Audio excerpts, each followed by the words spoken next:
vos péchés vous sont pardonnés par son nom. 1 Jean 2, 12, 29. Je vous écris, petits enfants, parce que vos péchés vous sont pardonnés à cause de son nom. Je vous écris, Père, parce que vous avez connu celui qui est dès le commencement. Je vous écris, jeunes gens, parce que vous avez vaincu le malin. Je vous écris, petits enfants, parce que vous avez connu le Père. Je vous écris, Père, parce que vous avez connu celui qui est dès le commencement. Je vous écris, jeunes gens, parce que vous êtes forts et que la parole de Dieu demeure en vous et que vous avez vaincu le malin. N'aimez point le monde, ni les choses qui sont dans le monde. Si quelqu'un aime le monde, l'amour du Père n'est point en lui. Car tout ce qui est dans le monde, la convoitise de la chair et la convoitise des yeux, l'orgueil de la vie ne vient point du Père, mais vient du monde. Et le monde passe et sa convoitise aussi. Mais celui qui fait la volonté de Dieu demeure éternellement. Petits enfants, c'est la dernière heure. Et comme vous avez appris qu'un antéchrist vient, il y a maintenant plusieurs antéchrists. Par là, nous connaissons que c'est la dernière heure. Ils sont sortis du milieu de nous, mais ils n'étaient pas des nôtres. Car s'ils eussent été des nôtres, ils seraient demeurés avec nous, mais cela est arrivé afin qu'il fût manifeste que tous ne sont pas des nôtres. Pour vous, vous avez reçu l'onction de la part de celui qui est saint, et vous avez tous de la connaissance. Je vous ai écrit, non que vous ne connaissiez pas la vérité, mais parce que vous la connaissez et parce qu'aucun mensonge ne vient de la vérité. Qui est menteur, sinon celui qui nie que Jésus est le Christ? Celui-là est l'antéchrist qui nie le Père et le Fils. Quiconque nie le Fils n'a pas non plus le Père. Quiconque confesse le Fils a aussi le Père. Que ce que vous avez entendu dès le commencement demeure en vous. Si ce que vous avez entendu dès le commencement demeure en vous, vous demeurerez aussi dans le Fils et dans le Père. Et la promesse qu'il nous a faite, c'est la vie éternelle. Je vous ai écrit ces choses au sujet de ceux qui vous égarent. Pour vous, l'onction que vous avez reçue de lui demeure en vous, et vous n'avez pas besoin qu'on vous enseigne. Mais comme son onction vous enseigne toutes choses, et qu'elle est véritable et qu'elle n'est point un mensonge, demeurez en lui selon les enseignements qu'elle vous a donnés. Et maintenant, petits enfants, demeurez en lui, afin que lorsqu'il paraîtra, nous ayons de l'assurance et qu'à son avènement nous ne soyons pas confus et éloignés de lui. Si vous savez qu'il est juste, reconnaissez que quiconque pratique la justice est né de lui. Comment allez-vous? Je suis heureux d'être de nouveau avec vous. Le livre de 1 Jean mentionne souvent et met un fort accent sur le sujet de distinguer les faux croyants qui sont dans l'Église. Ainsi, il y a beaucoup de passages qui traitent de savoir si vous croyez en l'évangile de l'eau et de l'esprit ou si vous êtes la lumière ou les ténèbres. Il dit aussi, il est lui-même une victime expiatoire pour nos péchés, non seulement pour les nôtres, mais aussi pour ceux du monde entier. 1 Jean 2, 2. Cela signifie que notre Seigneur a expié tous nos péchés. Autrement dit, l'apôtre Jean dit que le Seigneur a expié tous nos péchés en venant sur la terre dans la chair humaine, prenant les péchés du monde sur lui par le baptême reçu de Jean-Baptiste en tant qu'agneau de Dieu, étant mis à mort en étant cloué à la croix et ressuscitant d'entre les morts. Et ainsi, l'apôtre Jean déclare que celui qui aime son frère demeure dans la lumière et celui qui hait ses frères et sœurs qui sont dans son Église n'est pas dans la lumière mais plutôt vit dans les ténèbres. Il déclare que ceux qui sont encore dans les ténèbres n'ont pas cru ni ne sont entrés dans l'évangile de l'eau et de l'esprit. Ce passage fait mention de ces points importants. Aujourd'hui, nous avons lu le passage de 1 Jean 2,12 jusqu'au dernier verset. Ce passage traite du même contenu que je viens de vous mentionner maintenant. Si nous regardons au passage du chapitre 2, versets 12 à 14, nous pouvons voir qu'il contient des vérités spirituelles. Qu'est-ce que cela signifie quand la Bible parle d'être pardonné de nos péchés par son nom? Avant tout, je voudrais vous interpréter le verset 12, puis progresser à partir de là. Il est écrit « Je vous écris, petits enfants, parce que vos péchés vous sont pardonnés à cause de son nom. » 1 Jean 2, 12. L'apôtre Jean demande aux enfants de Dieu comment tous leurs péchés ont été purifiés. Et la réponse est qu'ils ont été pardonnés par son nom. Ici, les mots « son nom » désignent Jésus-Christ. L'apôtre Jean ne se réfère pas juste à lui en tant que Jésus, mais Jésus-Christ. La raison est qu'il est venu sur la terre et a accompli le ministère du salut. Le Seigneur nous a sauvés de tous nos péchés. Et donc, le terme Christ désigne le ministère de Jésus. C'est un témoin de l'œuvre qu'il a faite sur la terre. Les Écritures disent que Jésus-Christ a accompli cette œuvre et est devenu notre Sauveur avec une telle fonction. Et donc, il est appelé Jésus-Christ. Et donc, l'apôtre Jean dit aux enfants de Dieu que leurs péchés ont été pardonnés par son nom. Jésus-Christ est venu sur la terre incarné dans la chair humaine, a été baptisé par Jean-Baptiste, a été attaché à la croix et ressuscité et nous a ainsi sauvés. Et donc, c'est pour cela que nous l'appelons Christ. À travers le ministère du nom de Jésus-Christ, nous obtenons le pardon de tous nos péchés. Il est venu sur la terre comme le souverain du ciel, le roi de l'humanité et le souverain sacrificateur des cieux. Ainsi, il est notre sauveur. Et sur son corps, il a porté tous nos péchés une fois pour toutes.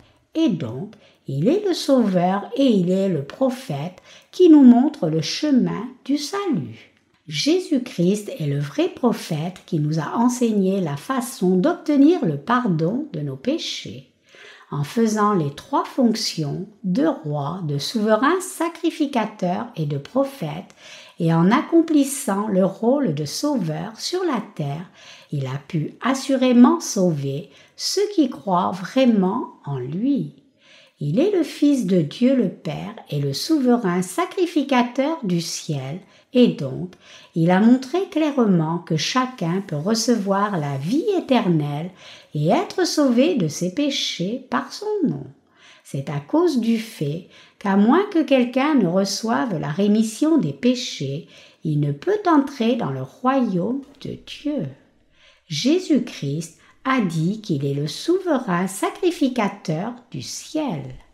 Il a aussi mentionné en détail qui il était réellement, qui était Dieu le Père et comment il a expié tous nos péchés. Et en faisant cela, il nous a permis d'obtenir le salut par la foi. Ainsi, ses enfants ont reçu la rémission des péchés par la foi en son nom. En nous confiant aux œuvres qu'il a faites quand il est venu sur la terre, nous pouvons être sauvés. Nous avons pu recevoir la rémission de tous nos péchés en ayant foi au fait qu'il est notre Sauveur. Avez-vous déjà été sauvés de tous vos péchés? La Bible nous parle de ce sujet. Comment Jésus-Christ nous a-t-il alors sauvés de tout péché? Quelle est la preuve qu'il nous a sauvés des péchés du monde? Il y a 3 choses qui rendent témoignage de ce salut. Il est dit que c'est l'esprit, l'eau et le sang. 1 Jean 5, 6, 8.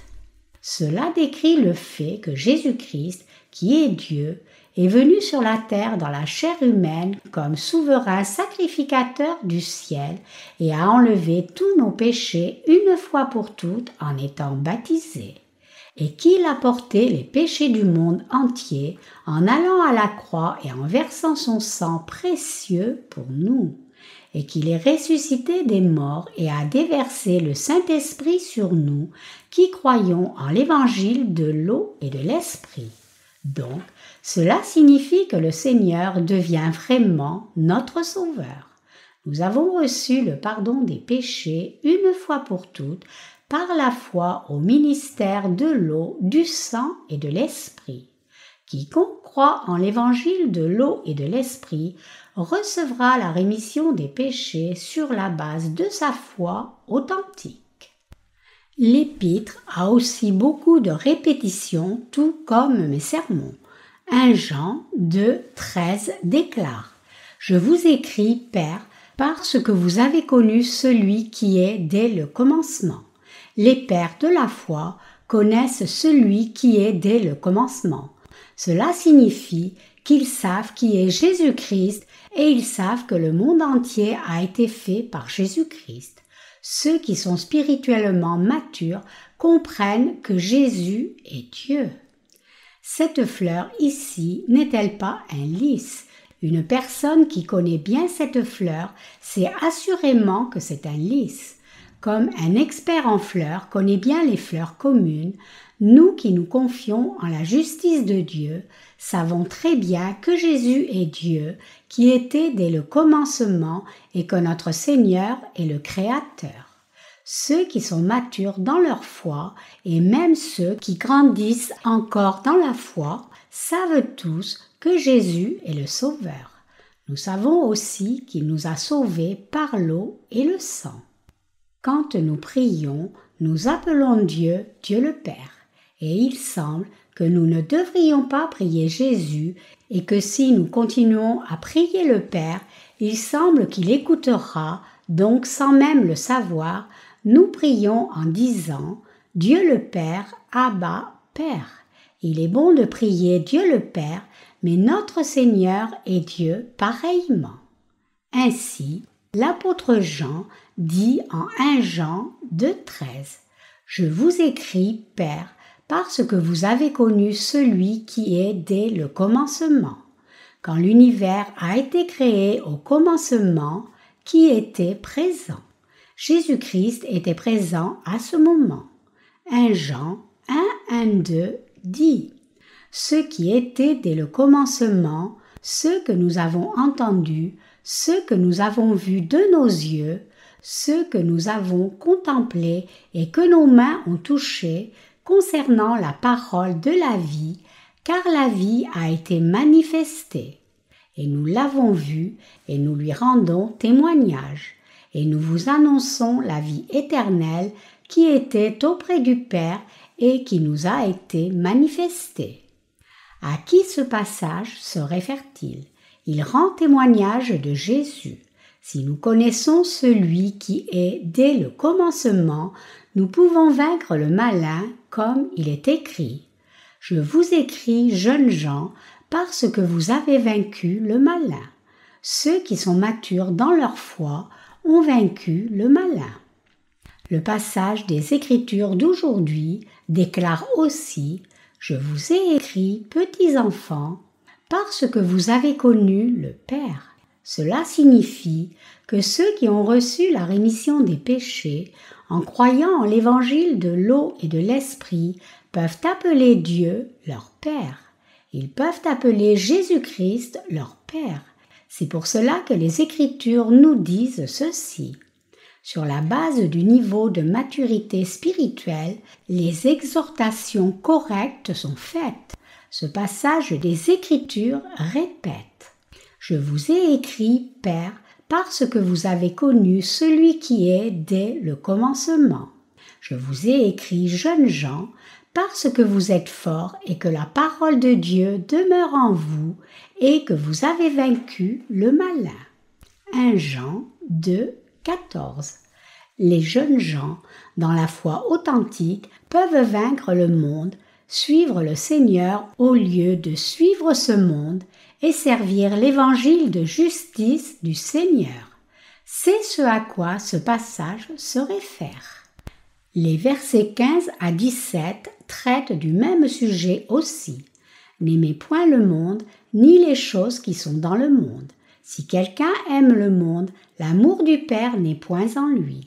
Car tout ce qui est dans le monde, la convoitise de la chair, la convoitise des yeux et l'orgueil de la vie, ne vient point du Père, mais vient du monde. Et le monde passe et sa convoitise aussi, mais celui qui fait la volonté de Dieu demeure éternellement. 1 Jean 2, 15, 17. Donc, les gens de foi vainquent le monde par leur foi, et ils peuvent se débarrasser de leurs anciens amis et de toutes sortes de relations mondaines. Si nous avons vraiment une occasion de rencontrer de nouveau nos anciens amis, nous réalisons cela. Il y a longtemps, nous et nos amis avons pu être inséparables, mais maintenant leur vie semble si indigne ou sans valeur. Quand je les vois lutter pour s'en sortir, ils m'ont l'air si misérables. Après avoir rencontré le Seigneur et servi l'évangile de l'eau et de l'esprit, j'ai eu l'occasion de visiter l'endroit où je vivais il y a longtemps. J'ai rencontré certains de mes anciens amis et ils étaient si heureux de me voir qu'ils m'ont demandé de boire un verre avec eux. Donc j'ai dit: bon, puisque je crois en la justice de Dieu et travaille maintenant pour Dieu, je ne bois pas. Ils ont dit: mais pourquoi ne peux-tu pas prendre juste un shoot? J'ai alors répondu: je suis désolé. Bien que je ne boive pas, je sais très bien ce que ça fait d'être ivre. Donc, disons que je viens boire avec vous et passons un bon moment. Nous ne sommes pas jeunes et nous sommes assez grands, donc nous pouvons gérer quelque chose comme cela. Et donc, ils ont bu et je n'ai pas bu et nous avons parlé ensemble. Ils ont parlé de ce qu'ils devenaient, du mariage et des enfants. L'un d'entre eux a dit que pour soutenir sa famille, il devait se lever à 5 heures du matin et descendre en ville pour sa petite entreprise. Il a parlé de combien il travaillait dur jusque tard le soir. Je leur ai demandé combien d'argent ils gagnaient par mois. Et ils m'ont répondu qu'ils s'en sortaient tout juste mois après mois. Une chose qui est devenue claire, c'est que même s'ils étaient devenus plus âgés, ils étaient toujours dans la difficulté pour joindre les deux bouts. En écoutant combien ils gagnaient par mois, cela semblait si peu et je me suis demandé pourquoi ils vivaient comme cela. Ils continuaient à dire combien ce serait bien s'ils avaient quelque chose à attendre de l'avenir, mais ils disaient aussi qu'ils devaient continuer à vivre de la même façon jusqu'à ce qu'ils aient 60, 70 et même 80 ans. Chers croyants, il y a une différence entre vivre pour soi-même et vivre pour les autres. Vivre pour soi-même signifie être préoccupé pour joindre les deux bouts. La Bible dit ici de ne pas aimer le monde et les choses de ce monde, mais qu'y a-t-il à aimer dans ce monde? Il n'y a réellement rien. Ici, l'apôtre Jean parlait de cela. Il a dit que tout dans ce monde appartient aux envies de la chair, aux convoitises des yeux et à l'orgueil de la vie. Les envies de la chair signifient combler les désirs basiques selon les instincts basiques.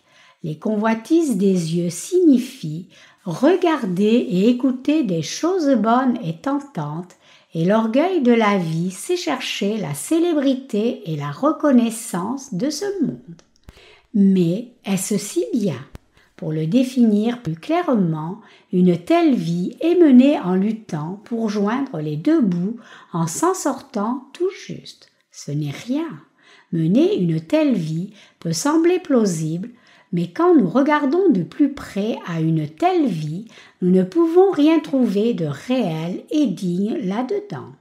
Nous ne devrions pas poursuivre des choses comme les envies de la chair, la convoitise des yeux et l'orgueil de la vie. Les justes ne suivent pas ces choses. Au contraire, ils veulent suivre Dieu et sa volonté, même s'ils ont des manquements.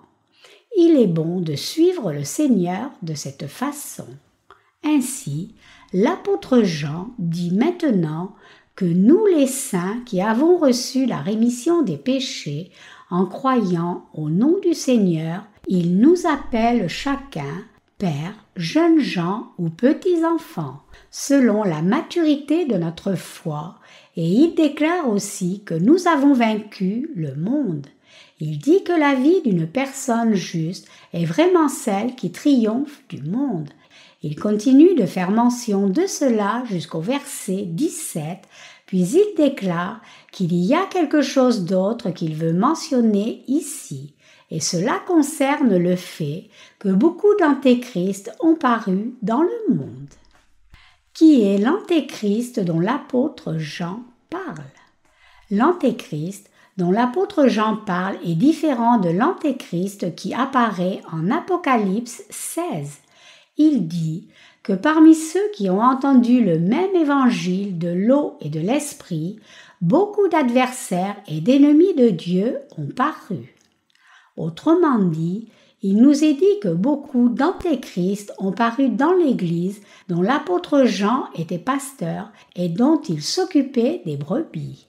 Comment savons-nous que l'apôtre Jean appelait de tels adversaires et ennemis de Dieu les antéchrists?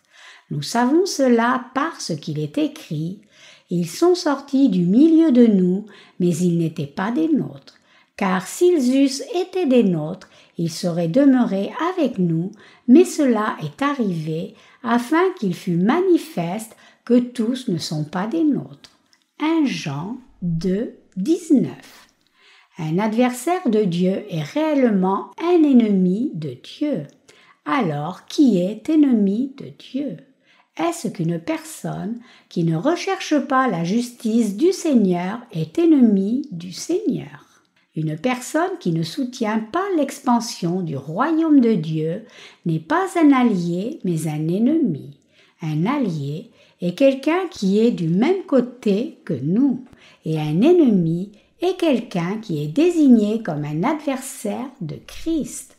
Le standard, c'est savoir si cette personne est de notre côté ou pas. Cela ne dépend pas du fait que la personne dirige parmi nous ou pas. Pendant le temps du ministère de l'apôtre Jean, il est dit qu'il y avait des gens comme cela. Quand nous lisons le verset 21, nous pouvons voir ce que l'apôtre Jean avait à l'esprit à ce sujet. Le verset 21 dit « Je vous ai écrit, non que vous ne connaissiez pas la vérité, mais parce que vous la connaissez et qu'aucun mensonge ne vient de la vérité. » Cela dénote que des antéchrists sont des gens qui connaissent la vérité, mais n'ont pas cru. De cette manière, le livre de 1 Jean distingue ceux qui croient en la justice de Dieu et ceux qui ne le font pas. Ceux qui croient que le Seigneur a aboli les péchés du monde par l'évangile de l'eau et de l'esprit et ceux qui ne croient pas. Ceux qui croient en la justice de Dieu aiment aussi son peuple, c'est-à-dire leurs frères et sœurs. Cependant, il peut aussi y avoir quelques membres de l'Église qui ne croient pas vraiment la justice de Dieu. Ils connaissent la vérité intellectuellement, mais ne croient pas dans leur cœur. Ces gens détestent leurs frères et sœurs, le peuple de Dieu. Nous devons connaître la justice de Dieu intellectuellement et aussi croire dans nos cœurs.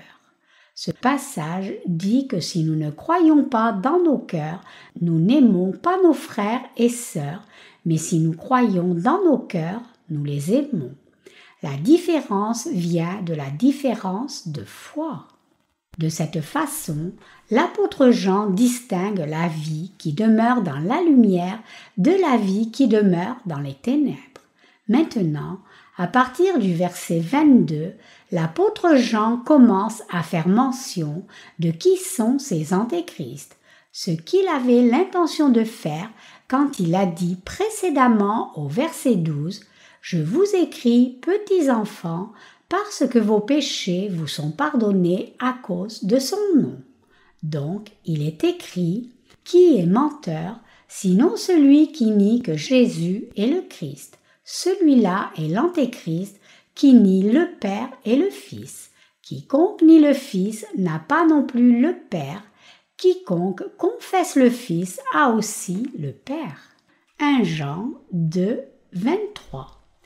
Jésus-Christ, le Fils de Dieu le Père, est notre Sauveur. Afin de nous sauver des péchés du monde, lui, comme souverain sacrificateur du ciel, est venu sur la terre dans la chair humaine et est devenu une offrande sacrificielle pour nos péchés.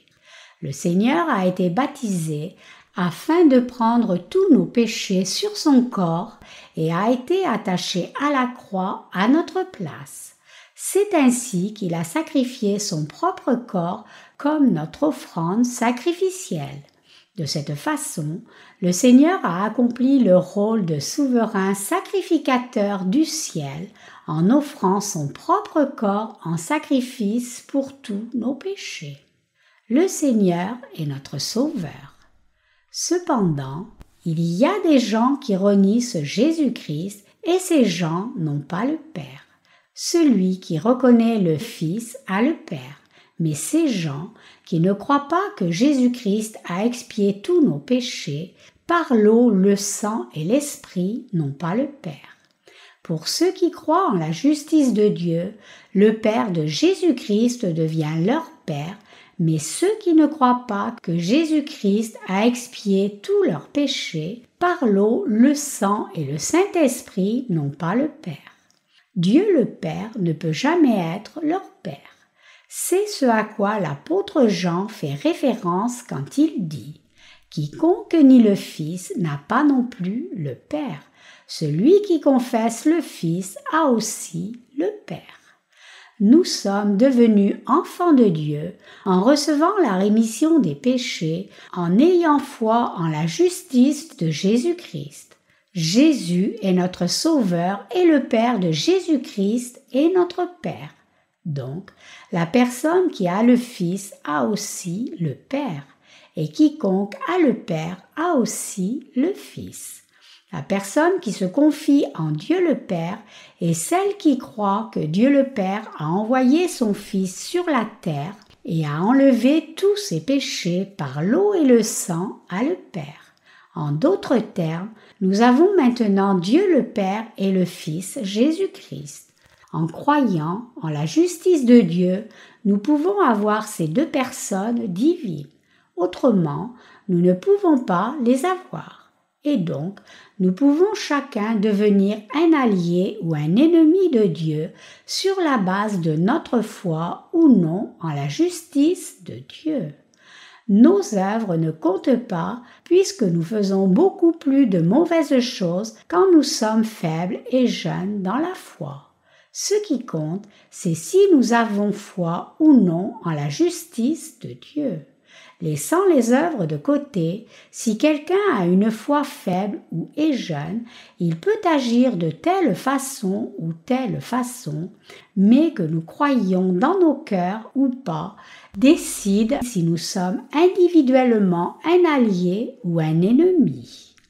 Maintenant, l'apôtre Jean revient à l'Évangile au verset 24 en disant « Que ce que vous avez entendu dès le commencement demeure en vous.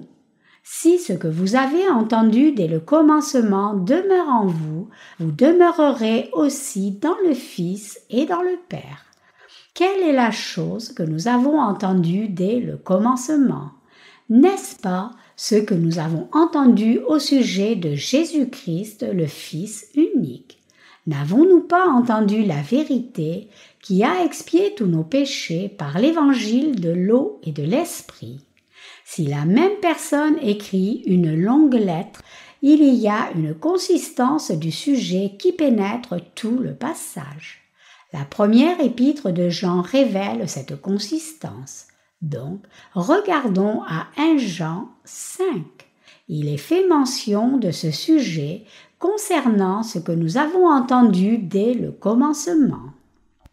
Qu'est-ce que les enfants de Dieu ont entendu des apôtres dès le commencement?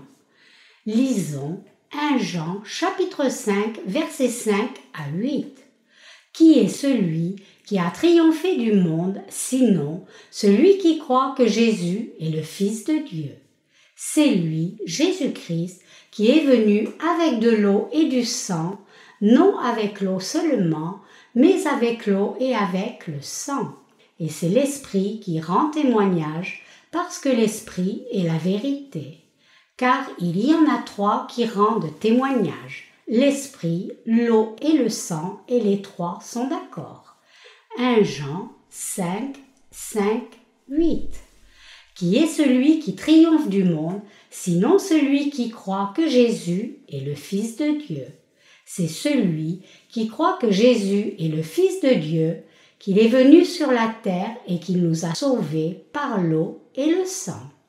Il a été conçu par le Saint-Esprit dans le corps de Marie, puis est né sur la terre et à l'âge de 30 ans a porté tous nos péchés en étant baptisé par Jean-Baptiste et a versé son sang pour nous à la croix.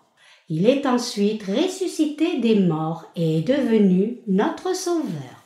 Ce passage dit que si ce n'est pas celui qui croit en l'eau et le sang, celui qui croit que Jésus est le Fils de Dieu, alors qui peut triompher du monde? Comment quelqu'un peut-il vaincre le monde, à moins que la personne ne devienne d'abord enfant de Dieu? En d'autres termes, comment quelqu'un peut-il échapper à la puissance ou à l'autorité de Satan si la personne n'est pas encore devenue enfant de Dieu? Ces jours-ci, pendant l'été, je peux dire que Satan s'infiltre et influence beaucoup de programmes télévisés. Il y a beaucoup de contenus les soirs d'été à la télévision qui traitent de la chasse aux esprits. De cette façon, les mauvais esprits entrent dans le cœur des gens et ils agissent de sorte que ceux qui sont possédés de démons imitent les choses que font les mauvais esprits. Ce phénomène est très prévalent de nos jours. Il y a une génération, les mauvais esprits entraient dans les gens, mais il semble que plus les mauvais esprits entrent dans les gens de nos jours, et plus il semble que ceux qui n'ont pas de mauvais esprits ne sont pas la norme. Chers croyants, si vous voulez échapper au pouvoir de Satan, vous devez pleinement appartenir à Jésus-Christ. Il est dit: qui est celui qui triomphe du monde, sinon celui qui croit que Jésus est le Fils de Dieu? Même s'il était Fils de Dieu, n'est-il pas venu sur la terre nous sauver de nos péchés? En prenant tous nos péchés par le baptême et en étant attaché à la croix à mort, puis en ressuscitant des morts, Jésus ne nous a-t-il pas sauvés? En croyant en ce fait, vous avez reçu la rémission de tous vos péchés et Dieu est ainsi devenu votre Père et Jésus-Christ est devenu votre Sauveur. Si vous n'avez pas fait cela, vous serez tenu captif par Satan et vous resterez son esclave. En d'autres termes, vous serez finalement détruit. Le Seigneur dit en Jean chapitre 10 que le voleur vient pour voler, dérober et enlever tout ce que nous avons. Cependant, il est dit plus loin que la raison pour laquelle le Seigneur est venu est que nous, ses agneaux, puissions recevoir la vie plus en abondance. La raison pour laquelle le Seigneur est venu est pour nous donner une vie nouvelle et éternelle, expier tous nos péchés pour que nous devenions ses enfants et pour nous protéger même sur la terre. Satan ne peut même pas nous toucher et nous avons les soins du Seigneur. À moins que Dieu ne nous protège, lorsque Satan le voleur vient, il prend tout ce que nous avons, nous tue et nous dérobe même. Cela signifie que nous sommes sujets à l'autorité du pouvoir de Satan. Le pire, c'est que les derniers jours arrivent et que les mauvais esprits vont encore plus entrer dans le cœur des gens. Sans exception, vous serez ou pas possédé de démons sur la base de votre foi que vous avez ou pas. Si vous croyez en la justice de Dieu, aucun mauvais esprit ne peut demeurer en vous. Mais si vous ne croyez pas, vous serez possédé par des démons sans exception. Si vous êtes possédé de démons, vous ferez des choses que vous ne voulez pas faire.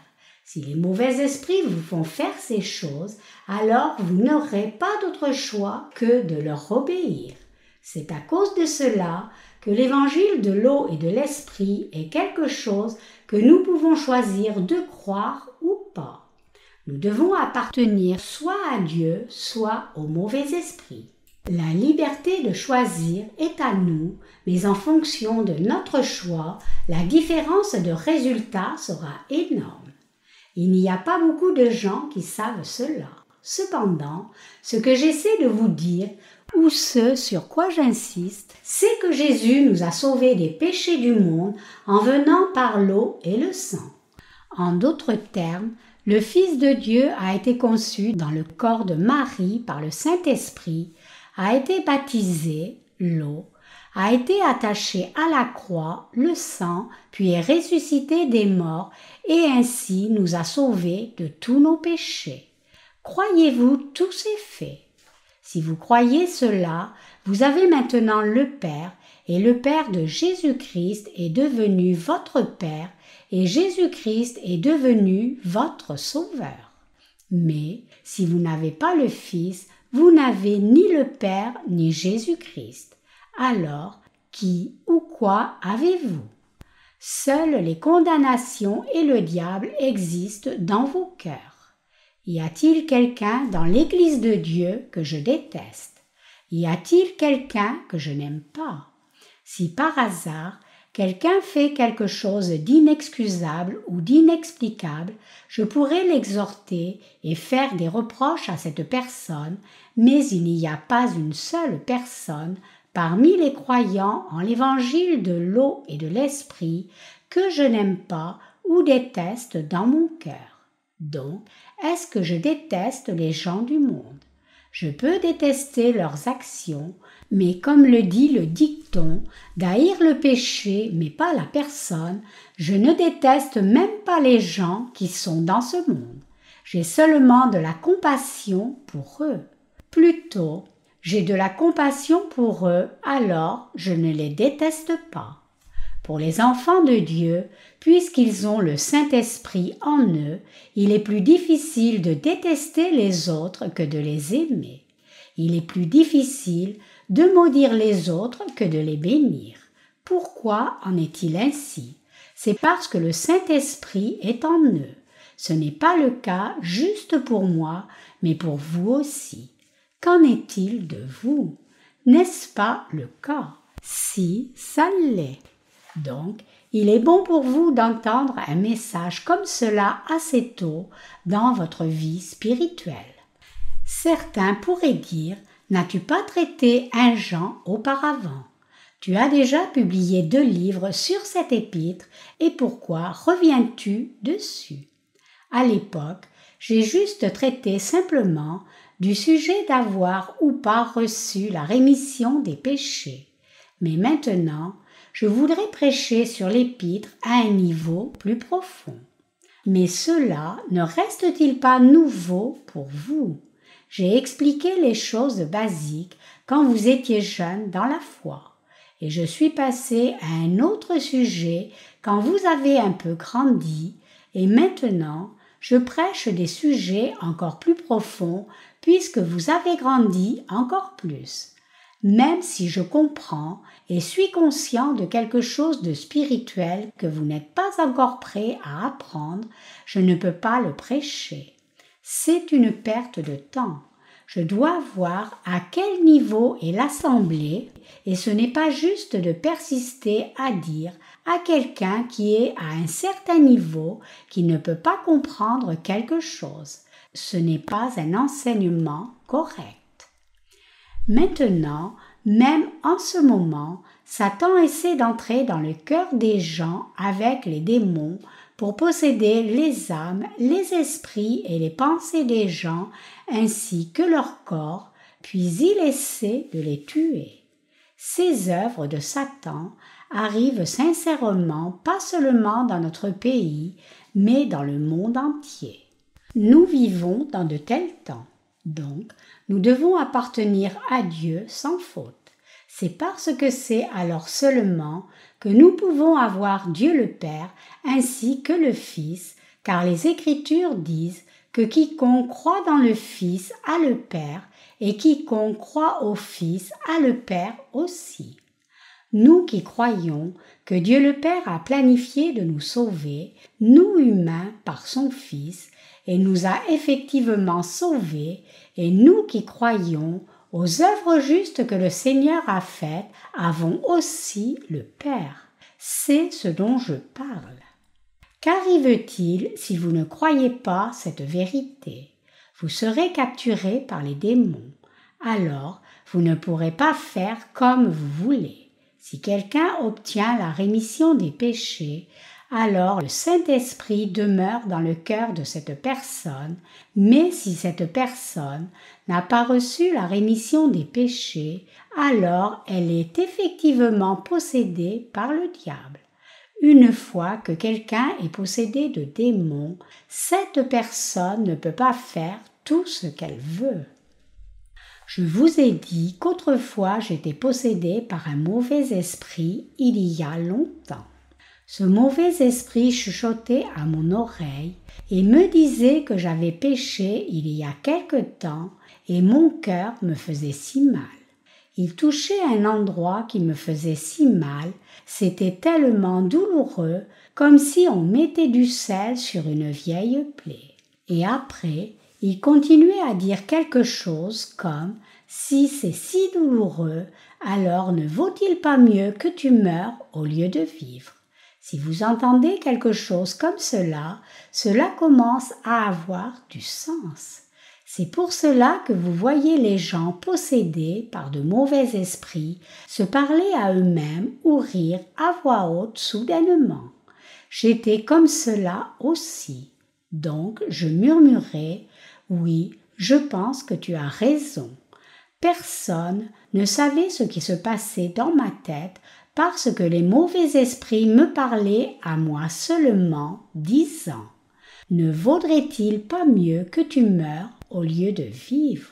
Je disais « Oui, je pense que tu as raison, il vaudrait mieux que je meure. » Si quelqu'un est d'accord avec les mauvais esprits comme cela, alors il est au bord de la falaise. Ce n'est pas vrai que les gens possédés par les mauvais esprits n'existent pas. Ils existent et ils vivent en société parmi nous. Mais ils sont néanmoins possédés par de mauvais esprits. Mais la puissance de Jésus-Christ est plus grande. Avant que je ne sois né de nouveau, j'ordonnais déjà au nom de Jésus-Christ, Satan sort de moi. Même si j'ai péché envers Dieu et non envers toi. Tu m'embêtes, mais quelle autorité as-tu pour me dire si je dois vivre ou mourir? J'ai péché seulement devant Dieu. Pourquoi continues-tu à me dire cela alors que tu n'as pas l'autorité de le faire? Je discutais avec Satan de la sorte. Je lui disais, tu mens, tu es méchant et si ridicule. Puis je disais, je te l'ordonne au nom du Seigneur Jésus-Christ, pars loin de moi. À l'époque, je souffrais de maux de tête.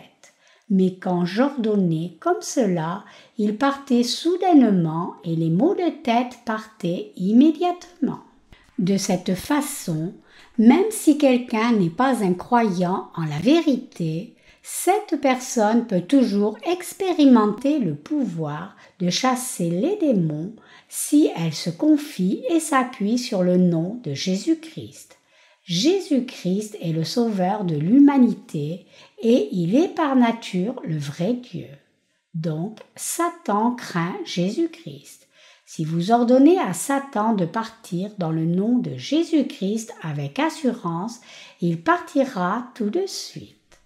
J'ai regardé à la télévision où certaines personnes ont témoigné qu'elles étaient possédées par un démon après avoir fait de mauvais rêves. Pour ces gens, des rêves étranges peuvent être le signe d'une possession démoniaque et qu'ils avaient aussi eu des relations sexuelles avec des démons dans leurs rêves. Puis ils se réveillaient en sueur froide, maigrissaient et plus tard mouraient. Si vous avez de mauvais rêves et des choses obscènes comme celle-là, vous devez courageusement ordonner à Satan, au nom du Seigneur Jésus-Christ, de partir et ainsi le vaincre. Si vous le laissez et acceptez ses pensées, il continuera et ne cessera pas de dire ces paroles de non-sens. Je ne parle pas seulement à ceux qui ne sont pas encore nés de nouveau. Je dis que vous devez tous croire cela. Si vous ne croyez pas cela, alors il n'y a que la destruction. Satan vous contrôlera. Satan lui-même se transforme en ange de lumière. 2 Corinthiens 11, 14. Ses yeux sont doux.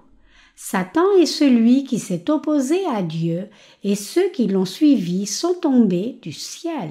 Ses serviteurs, appelés démons, essaient de trouver des façons de se connecter à vous. Il doit y avoir un chemin pour qu'ils entrent en contact avec chaque humain. Donc, ils utilisent des gens que vous connaissez, en particulier des gens qui sont morts d'une mort injuste. Les démons prétendent être ces personnes décédées, puis entrent dans ceux qui sont faibles d'esprit et y demeurent. Et puisque les démons disent qu'ils sont une certaine personne qui est morte aux gens possédés de démons, ces gens sont trompés complètement par leur tricherie.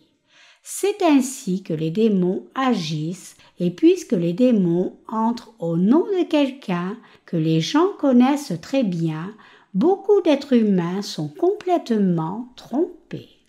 C'est pour cela que nous devons croire au nom du Fils de Dieu. Nous devons croire en Jésus-Christ. En croyant en Jésus-Christ qui nous a sauvés, nous obtenons une foi encore plus forte. Quand vous vous confiez en lui de tout votre cœur, cette foi vient dans votre cœur. Autrement, cette foi ne vient pas dans votre cœur.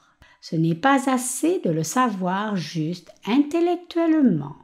Vous devez croire. Alors vous devez aussi confesser cette foi de votre bouche. Croyez-vous tous, c'est très important. Je pense que si j'en ai l'occasion, je dois parler des démons, comment agissent les mauvais esprits. Je pense que je dois discuter de ces choses avec vous. Une personne qui peut voir des mauvais esprits de ses yeux a déjà été possédée. Nous pouvons savoir comment agissent les démons. Nous pouvons savoir comment un mauvais esprit entre dans une personne, comment il prend contact avec des humains comme nous, comment il possède les gens, comment il agit et comment il commande aux gens de faire des choses folles. Comme je vous le dis, une personne qui a le Saint-Esprit peut savoir toutes ces choses. Mais il y a plus important que d'avoir la connaissance de ces choses, et c'est de croire en Jésus-Christ dans notre cœur. C'est ce que nous avons entendu depuis le commencement. C'est l'évangile de l'eau et de l'esprit. Nous avons tous entendu depuis le commencement que Jésus-Christ est venu par l'eau et le sang. Qu'est-ce que les apôtres ont donné aux disciples et aux saints? Ils ont transmis l'évangile de l'eau et de l'esprit. Ce n'est pas juste nous qui parlons de l'évangile de l'eau et de l'esprit. Les apôtres, y inclut l'apôtre Jean délivrer l'évangile de l'eau et de l'esprit au sein de leur temps.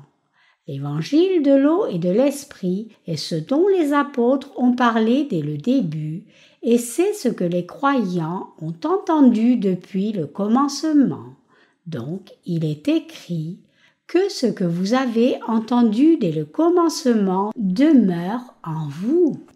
Si ce que vous avez entendu dès le commencement demeure en vous, vous demeurerez aussi dans le Fils et dans le Père. 1 Jean 2, 24. Quand nous croyons en l'évangile de l'eau et de l'esprit, le Père et le Fils demeurent en nous. Beaucoup de temps est déjà passé, donc je voudrais conclure ce sermon et continuer à parler de ce sujet au culte du soir.